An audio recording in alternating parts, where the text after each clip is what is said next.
But ಇದರಿಂದ ಮನುಷ್ಯನಿಗೆ ಅಪಾಯ ಇಲ್ಲ ಸರ್. ಇದು ಅಪಾಯ ಇಲ್ಲ. ಇದೇನಂದ್ರೆ ಇದನ್ನ ಸಮಿ ವನವಾಸ ಅಂತ ಕರಿತೀವಿ, ಅಲ್ಪ ವಿಷಕಾರಿ ಅಂತ. ಏನಕ್ಕೆ ಆ ಥರ ಕರಿತೀವಿ ಅಂತಂದ್ರೆ ತನ್ನ ಆಹಾರ ಜೀವಿನ ಕೊಲ್ಲುವಷ್ಟು ವಿಷ ಮಾತ್ರ ಇರ್ತದೆ, ಮನುಷ್ಯನಿಗೆ ಅಪಾಯ ಮಾಡಲ್ಲ.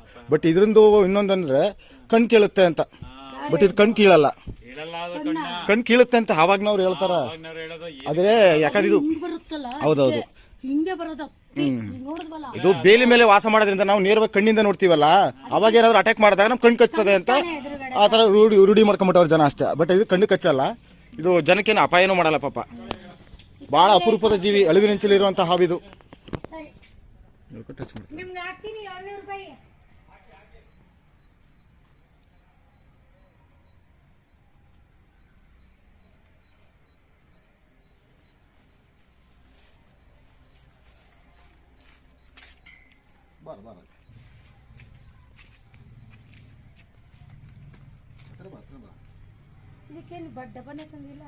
ಇಲ್ಲ ಬ್ಯಾಗಲ್ಲಿ ಐತೆ ಎಲ್ಲ. ಡಬ್ಬ ಏನ್ ಬೇಡ, ಬ್ಯಾಗಲ್ಲಿ ಹಾಕ್ತೀನಿ. ಬಟ್ ಕನ್ಸೀವ್ ಆಗೈತೆ ಹಾವು ಇದು, ಫೀಮೇಲ್ ಅಂದ್ರೆ ಹೆಣ್ಣು ಹಾವು, ಗರ್ಭವತಿ ಹೆಣ್ಣು ಹಾವು ಇದು, ಹಸಿರು ಹಾವು. ಬಟ್ ಇದನ್ನ ಎಲ್ಲೂ ದೂರ ತಗೊಂಡು ಬಿಡ್ಲಿಕ್ಕೆ ಆಗಲ್ಲ, ಇಲ್ಲೇ ಆಸುಪಾಸಲ್ಲಿ ಎಲ್ಲರೂ ಬಿಡಬೇಕು. ಯಾಕಂದ್ರೆ ಇಲ್ಲೇ ಹುಟ್ಟು ಬೆಳೆದಂತ ಹಾವು ಸಂಗಾತಿನ ಜೊತೆ ಇರ್ತವೆ ಇವೆಲ್ಲ. ಪಾಪ ಅಪೂರ್ವ ಜೀವಿ, ಇದನ್ನ ತಗೊಂಡು ದೂರ ಬಿಟ್ಟರೆ ಬದುಕೋದಿಲ್ಲ ಇವು, ಸರ್ವೇ ಆಗಲ್ಲ ಮೇಡಮ್. ಇದು ಅಲ್ಲಲ್ಲ ಅನ್ನೋದೊಂದು ಬದುಕಿರ್ತಾವ ಅಷ್ಟೇ ಪಾಪ. ತುಂಬಾ ಅಳಿವಿನಂಚಲಿರುವಂತ ಹಾವಿದು.